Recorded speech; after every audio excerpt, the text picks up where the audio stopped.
Good evening. Welcome to South Asia Newsline. I am Uzma Jafri. Here are the top stories we are tracking for you on Thursday, the 3rd of November. 20 killed in train collision in Pakistan's Karachi.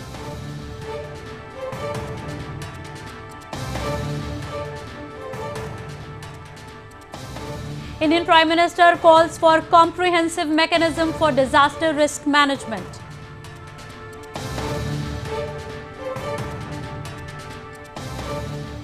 Thick smog continues to engulf Delhi, worsening pollution levels.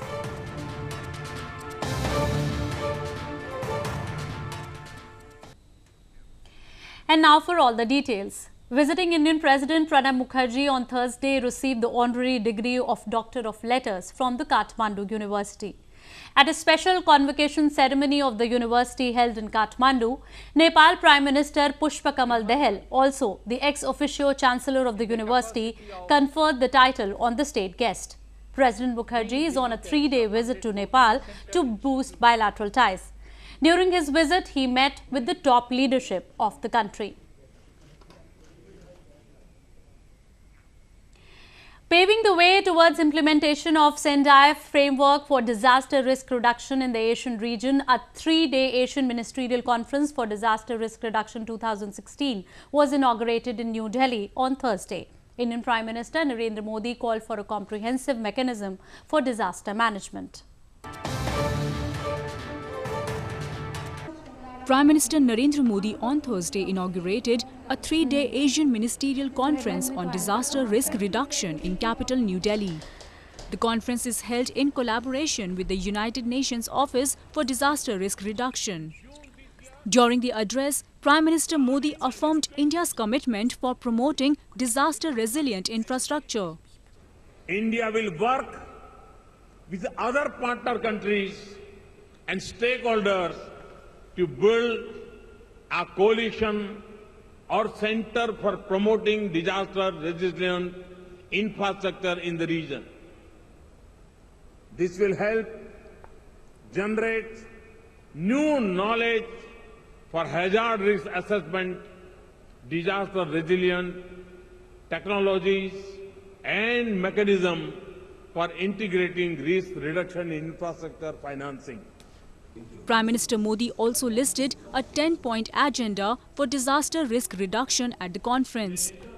The Asian Ministerial Conference on Disaster Risk Reduction is the first major intergovernmental event after the adoption of the Sendai Framework, a 15-year global plan to combat disasters which was finalized in Japan last year. The conference, which is expected to see participation of 4,000 delegates from over 60 countries in the next 2 days, will work on formulating a plan to put the Sendai framework into motion. Prime Minister Modi had launched India's first national disaster management plan designed in line with the priorities defined in the Sendai framework earlier this year.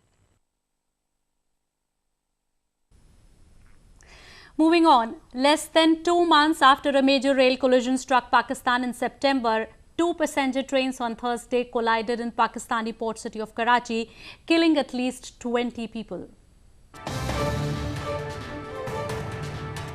2 passenger trains collided in the Pakistani port city of Karachi near Landhi railway station, killing at least 20 people and injuring over 60. The collision occurred between the Zakaria Express and Farid Express trains. Television footage showed mangled and overturned carriages, and rescuers were working to free people trapped in the wreckage.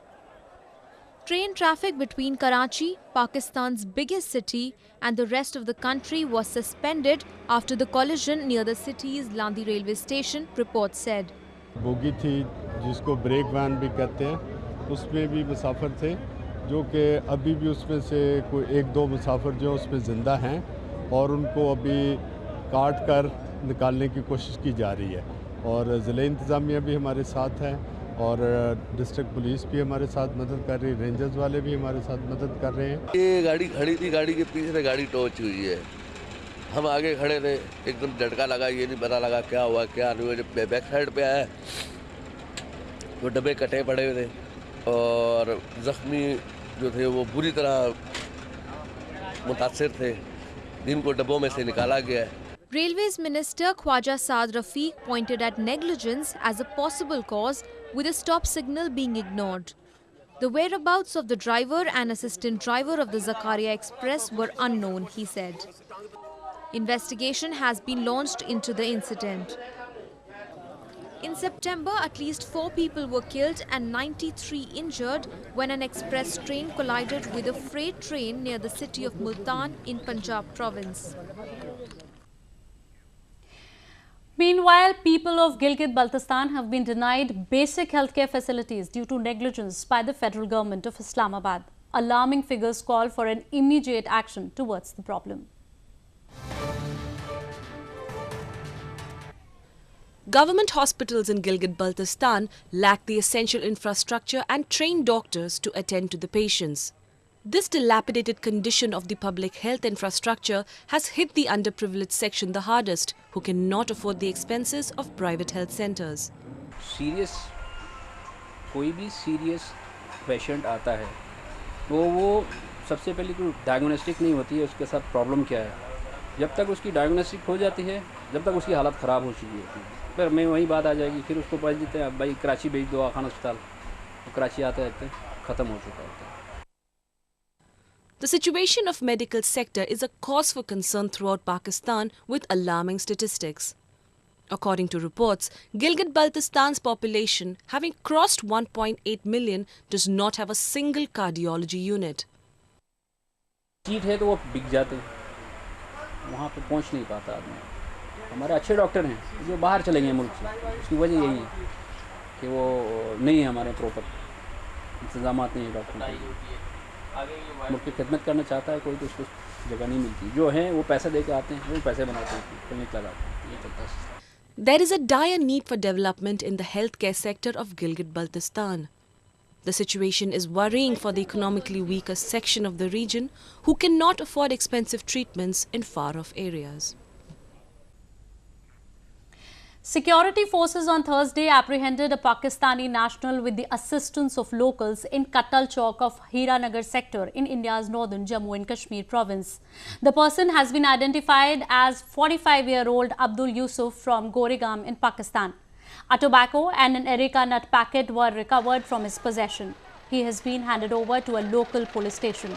This comes as militants from Pakistan's side are attempting to infiltrate Indian border areas, even as Indian security forces are giving stiff resistance.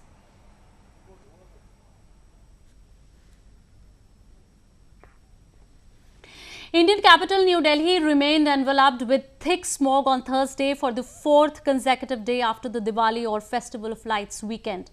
The alarming situation has become a cause of worry for the residents. Residents in New Delhi have been inhaling copious amount of particulate matter known as PM for the last 4 days. The particulate matter composed of dust, dirt, smoke and chemicals can cause severe respiratory ailments on entering bloodstreams. The System of Air Quality and Weather Forecasting and Research on Thursday showed levels of PM 2.5 and PM 10 exceeding 500. Values above 500 are considered beyond scale pollution figures and are deemed beyond the air quality index. The city witnessed low visibility and smog throughout the day, hampering traffic movement, with some schools cancelling classes in view of excessive pollution. At least 20 vehicles piled up on an expressway adjacent to New Delhi, leaving several people injured. Weather conditions like negligible wind speed, crop burning and Diwali fireworks are the major causes for the grave drop in the air quality.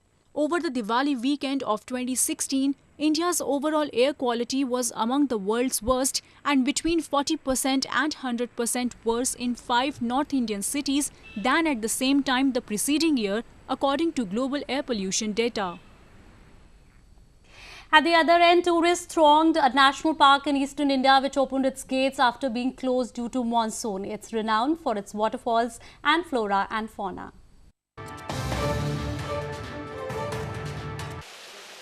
Similipal National Park in India's eastern Odisha province was reopened for tourists after a gap of 5 months.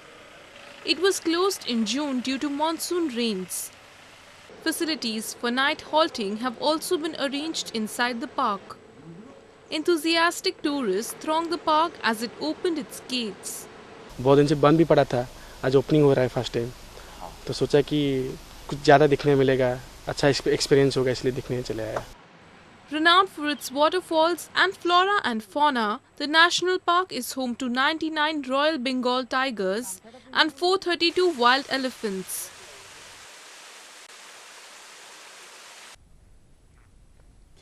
Training centers and schools for children with special needs have been put in place in India's northern Udhampur district. Special teachers have been appointed to impart education to the children.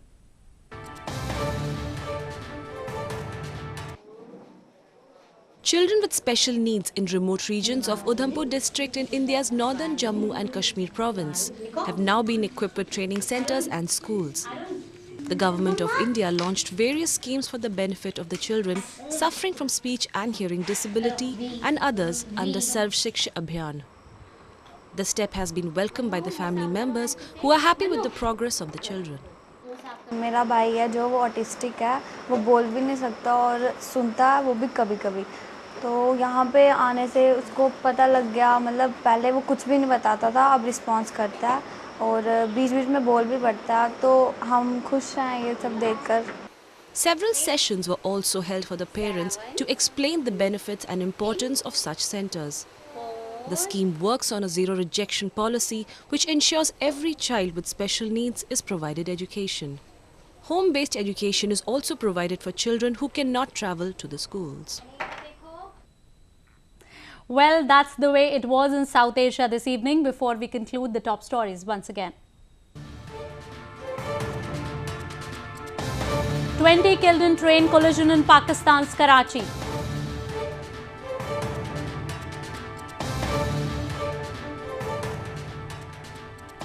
Indian Prime Minister calls for comprehensive mechanism for disaster risk management.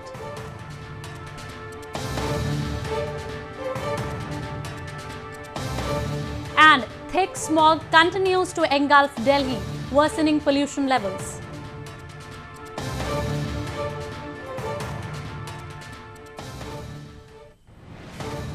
Now our viewers can watch the show on SouthAsiaNewsline.com. You can also visit us on Facebook.com/SAsiaNewsline and follow us on Twitter @SAsiaNewsline. That's all in tonight's edition. We will see you same time tomorrow. Good night.